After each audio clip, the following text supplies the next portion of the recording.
Right friends, welcome back to 8th module of question and answer banking awareness, and we are going to discuss another 24 questions. The first and the foremost is which of the following is or considered as a material alteration? In the checks, material alteration is quite serious. Banks will see several times if there is any alteration is found either in the date. That should be sacrosanct, because nowadays the time period of validity of checks is 3 months, and alteration of payee name, there should not be any corrections. Alteration of sum payable, the amount, there should not be any correction. These are all called material alteration, because if there is any alteration in these, then it totally alters the significance of the instrument or the validity of the instrument. That's why banks will take lot of care before looking into any corrections in alteration of date or alteration of payee or alteration of sum payable. Look into the second question. Base rate came into effect replacing benchmark prime lending rate from 1st July 2010. Previously, from the year 2003, benchmark prime lending rate was in operation. Benchmark prime lending rate, under that system there was not much transparency, and some of the loans were below benchmark prime lending rate also.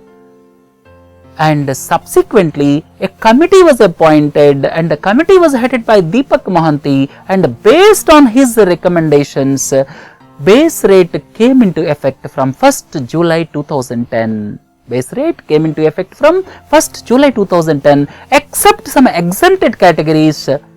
Loans should not be given below base rate. Whatever the type of customer, whatever the relation with bank, that doesn't matter. They should not give loans below base rate except some exempted categories. Look into the next question. The maximum amount which can be remitted under NEFT if the remitter does not have bank account. You want to remit money? You want to remit money to your friend in Lucknow? You are staying in Delhi? If you want to remit money to your friend in Lucknow, if you do not have bank account, you can still send money to your friend, and that amount should not be more than 50,000 rupees. The maximum amount which a remitter can send under NEFT if the remitter does not have bank account is rupees 50,000. Right? But the person, whoever is receiving money, must have bank account. Please don't forget, the person whoever is receiving money must have bank account. The next question, the advantage of CTS checks. CTS is a check truncation system. Truncation means it is truncated at some point. In good olden days, checks used to travel through post from one place to other place. It used to take a week for clearance of checks, but now there is no such requirement now after the advent of CTS checks. CTS checks were first introduced in the National Capital Region of Delhi, and subsequently these are implemented all over the country, and now almost 99% of the checks are CTS checks. CTS is check truncation system, and here check is truncated at some point and only image will be sent. Here only image will be sent because of that faster clearing cycle. That means amount will be cleared within 1 or 2 days. If check is issued in Delhi and that check is dropped in Chennai by the payee, suppose the payee's branch is in Chennai, drawer's branch is in Delhi, then also the amount will be remitted within 2 days, because image will be transferred, not the physical check, under check truncation system. That means from Chennai to Delhi, only image will be verified. Check will not be sent from Chennai to Delhi. That is the beauty of check truncation system. So if you look at check truncation system or CTS, it is a faster clearing cycle, total clearing time is not more than 2 days, most of the cases 1 day. Second thing is additional security, it has got several security features like a wide pantograph. Third one is elimination of fraud. Frauds are also eliminated, and the loss of a check in transit is also eliminated, because check normally physically is not moving and only image is being sent under CTS. Like, there are several advantages. Which of the following is incorrect? I have to read each and every sentence and I have to explain. The first sentence is the savings to GDP ratio is coming down in recent years. Savings to GDP ratio, one of the important metrics which indicates how much we are saving. If the country is producing goods worth 100 rupees, just I am telling an example, if the country is producing, GDP is nothing but total production inside the country. Goods and services produced within the country is GDP. If the GDP is rupees 100, how much money we are saving? If the GDP is rupees 100, how much money we are saving? That is savings to GDP ratio. Savings to GDP ratio is coming down nowadays. People are spending more, consumption expenditure because of several goods, because of electronic gadgets. People's consumption is going more and more, and savings are coming down gradually. Recent trend is savings are coming down. That means savings to GDP ratio is coming down in recent years. This is the right sentence. The second one is CASA ratio for new generation private sector banks is less than those of public sector banks. This is wrong sentence.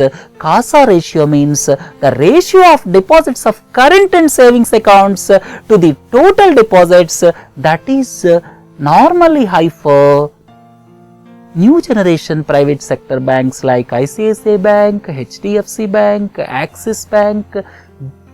CASA ratio is high for these banks, and the sentence is wrong because private sector banks along with SBI are able to attract current account deposits, because current account deposits are by big corporates, and private sector people are able to attract current account deposits from corporates because of their hospitality, because of their technological innovation and all. So the second sentence is wrong.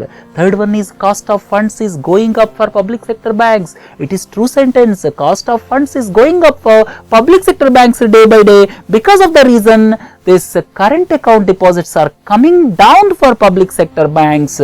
They are more dependent on fixed deposits, because fixed deposits interest rates are high, current account interest rates are zero. So as they are not able to attract current account deposits for public sector banks, cost of funds are going up. That is also right sentence. Fourth sentence is, in banking system, substantial portion of fixed deposits are up to 1 year. Substantial portion of fixed deposits are up to 1 year. This is the right sentence. Several people do their fixed deposits up to 6 months or up to 1 year. So substantial portion are up to 1 year. As I have explained, the second sentence is wrong. The remaining 3 are correct. Look into the next one. The first nationalization of banks took place on 19th July 1969 by an ordinance. They were nationalized, and subsequently Nationalization Act was brought in the year 1970. At the time, all the banks whose liability base, what is liabilities in the banking parlance? As I have discussed in the first lecture of banking, liabilities means deposits. For banks, liabilities are deposits, assets are loans, because bank will get revenue by giving loan. That's why loan is asset for bank. In the year 1969, 14 banks were nationalized whose liability base is more than 50 crores. Whose liability base was 50 crores or more. Look into the next one. Which of the following is not the primary exemption for granting loans below base rate? I have already told you, banks should not give loans below base rate. Base rate will be decided by the Asset Liability Management Committee of the banks. RBI has got no role in this. Once the Asset Liability Management Committee decides the base rate, there are three primary exemptions. One is under a DRI scheme. DRI means differential rate of interest scheme. They have to give loans at 4% interest rate only. That is for the poorest of poor people. They have to give at 4% of interest to the poorest of poor people, and that should be to the extent of 1% of the previous year's advances. Up to 1% of previous year's total loans, banks have to give loans to the poorest of the poor at 4% interest. That is first exemption. The second exemption is they can give loans below base rate to their own employees. They can give loans to own employees below base rate. Third exemption is against the depositor's deposits. If somebody fixed deposit is there, if somebody deposited 1 lakh rupees as fixed deposit, he want to take a loan against that fixed deposit, then the interest charged by the bank can be lesser than base rate. These three are the exemptions. These three are the primary exemptions. But the fourth one is agriculture is not the primary exemption. For agriculture, Government of India is giving some amount to the banks. That is interest subvention. Farmers are getting crop loans at 7%. But 2% interest subvention is given by central government to banks for the benefit of the farmers. Banks are giving crop loans at 7%, but 2% interest subvention is given by the central government to the banks. Right? Look into the next one. DRI scheme was launched by Government of India in 1972. DRI scheme, differential rate of interest. Here 1% of previous year's lending. Suppose SBI total lending last year, suppose let us assume 10,000 crores. Let us assume a bank's last year total loans are 10,000 crores. Out of 10,000 crores, 1%. which comes to 100 crores. So this year they have to give 100 crores of loans to poorest of the poor at 4% interest rate. This is differential rate of interest scheme launched in the year 1972. Right friends, look into the next one. For unremunerative projects on PPP basis, public-private partnership. Nowadays the buzzword is public-private partnership. For any project is to be executed, people talk about public-private partnership. That means the execution of the project is given to the private parties. If the private party feels that the project is viable, suppose the project is a 4-laning of road between Delhi and Chandigarh or Ahmedabad and Mumbai, then that project may be viable. Lot of revenue will be generated. Then government will get money by the private party. That is called premium. That is called premium. That means private party, whoever are developing, private party, whoever is developing will give money to the government, that is premium. But for a project, non-remunerative project, purely on logistic considerations like northeastern sector of the country, then government has to support the private party, otherwise they cannot execute. That is called viability gap funding. If the project is viable and if the private party is expected to generate more revenue, like Ahmedabad Mumbai or Delhi Lucknow or Delhi Chandigarh or Chennai Bangalore, then private party will pay to the government, that is premium. If a project is in northeastern region, suppose connecting Agartala and Shillong, then not much revenue will be generated, and such type of projects are to be supported by government through viability gap funding. Please don't forget.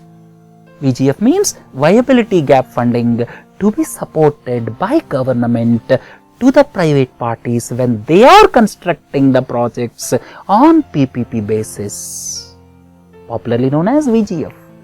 Microsoft is headquartered in Redmond, Washington, started in the year 1975. It is co-founded by Bill Gates and Paul Allen. Bill Gates and Paul Allen are the co-founders of Microsoft. Please don't forget, Satya Nadella is the present CEO of Microsoft, and Larry Page and Sergey Brin, these two are associated with Google. Please don't forget, Larry Page and Sergey Brin, these two are the founders of Google. Look into this question. APEC, Asia Pacific Economic Cooperation, is a forum for Pacific Rim countries. The countries are situated along the Pacific Ocean. They are called Pacific Rim countries. Pacific Rim countries, this is the economic cooperation bloc. That means, so as to have free trade for the economic benefit of the countries along the Pacific Rim, this APEC was formed. APEC is Asia Pacific Economic Cooperation, which was formed in the year 1989, and the headquarters is in Singapore. Please don't forget, at present there are 21 countries in the APEC group. Headquarters is Singapore. The cash reserve ratio is to be maintained by the commercial banks. Cash reserve ratio is 4%. If a bank has got deposits of 100 crores, 4 crores is to be kept in the cash form to be maintained as a separate account with RBI. To be maintained as a separate account with RBI. This is as per the Reserve Bank of India Act 1934. CRR is to be maintained as per Reserve Bank of India Act 1934, whereas SLR is to be maintained as per Banking Regulation Act 1949. Please don't forget. Annual World Energy Outlook is released by International Energy Agency. World Energy Outlook. You should not forget some of the things which are released annually. Ease of Doing Business report is released by World Bank. Global Financial Stability report is released by IMF. Similarly, World Energy Outlook is released by International Energy Agency. International Energy Agency is headquartered in Paris, which was established in the year 1974. 1973, there was a big oil crisis in the world. Subsequent to the oil crisis, this International Energy Agency was established in Paris. This is the initiative of OECD countries. And International Energy Agency releases World Energy Outlook. Please don't confuse. The other organization, International Atomic Energy Agency, is situated in Vienna in Austria. International Atomic Energy Agency is situated in Vienna in Austria, which was established in the year 1957. Look into the next one. Which of the following is incorrect? Just I will explain briefly. FSLRC, Financial Sector Legislative Reforms Commission. Financial Sector Legislative Reforms Commission, that means to recommend various guidelines for reforming the financial sector. A commission was established in the year 2011, popularly known as the B.N. Sri Krishna Commission. B.N. Sri Krishna is the former Supreme Court judge, and he, as the chairman, this commission was established in the year 2011, that is Financial Sector Legislative Reforms Commission. PDMA is Public Debt Management Agency. So far, RBI is looking into public debt. This year, government thought of separating, but in the last minute, the government has withdrawn separating public debt from RBI. So, Public Debt Management Agency, the second one is wrong. PDMA means Public Debt Management Agency. Third one is FSDC. FSDC is Financial Stability and Development Council. All the regulators, heads are the members, like RBI Governor, Chief of SEBI, IRDA Chief. These are all members of the Financial Stability and Development Council, and the Finance Minister is the head of the Financial Stability and Development Council. The other one is FSAT, Financial Sector Appellate Tribunal. FSAT is Financial Sector Appellate Tribunal. Look into the next question. The Administration Reforms Commission. was headed by Administration Reforms Commission. That means to reform the administration, to reform the tax administration, a commission was established that was headed by Parthasarathi Shom. This was established in the year 2013. They have given several recommendations to reform the tax administration. So please don't forget, Parthasarathi Shom headed the Tax Administration Reforms Commission. In GAR is General Anti-Avoidance Rules. General Anti-Avoidance Rules, government is contemplating introducing this General Anti-Avoidance Rules because of several reasons. They are postponing it. I think they are not going to introduce for another 2 years. Here, in General Anti-Avoidance Rules, suspected financial transactions or suspected financial flows or suspected capital flows from tax havens can be taxed, and government is postponing this. Look into the next one. Which of the following is not a macroeconomic term? Macroeconomy looks at a broader perspective like unemployment, inflation, interest rates, fiscal deficit. These are all macroeconomic terms.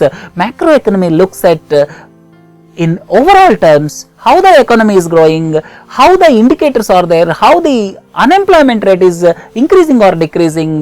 Macroeconomics is a study of behavior of entire economy as a whole, whereas the microeconomy is the elasticity or the demand and supply relation, the relation between the price as well as the demand.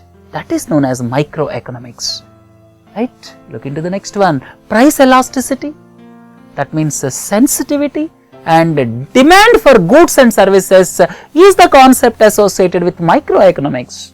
We have just now discussed microeconomics is price elasticity. That means when price is increased, what will happen to the demand?